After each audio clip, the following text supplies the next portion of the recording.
this is not as important. This is a great question too, because I've seen a lot of this. I've seen this being asked like everywhere recently, and I don't know why. I assume it's because of Zeneca, because he talked about it with his Zen 333 Club. What are your thoughts on Soulbound tokens? What part does it play, and will you ever incorporate it into your brand?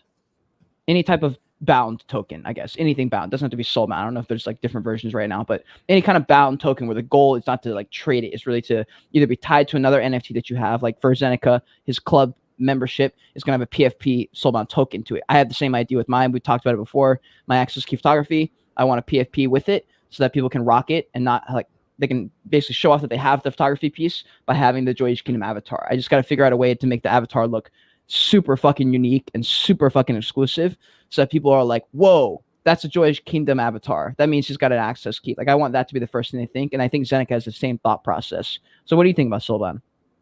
Yeah, I think it's important. I mean, we even in a way seeing it with like Nike's drops that they do is you basically you log in and you need to have that Clone X in order to be able to purchase. So you saw with the clothing, depending on the traits that your Clone X had, in a way it almost generated a virtual Soulbound token that gave you gated access that proved that you were the holder of that original thing. And I think it's a perfect use case for one of the many perfect use cases for NFT technology and blockchain for sure. And I think that it does have a very, very strong future in many applications going forward in the space.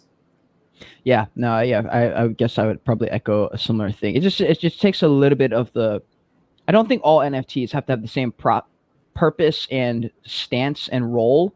So, like NFT God said in the podcast before, I partially agree with him of the fact that like crypto needs to largely fall into the background. I do agree with that partially, but I think.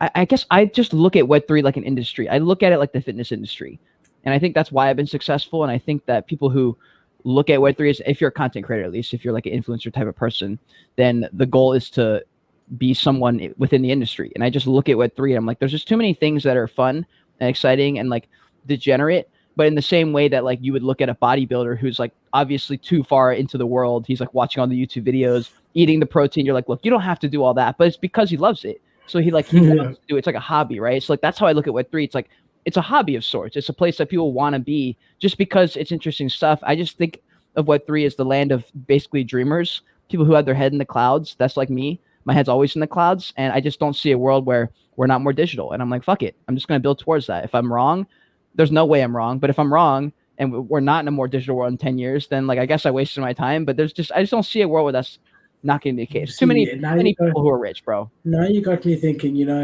in many ways,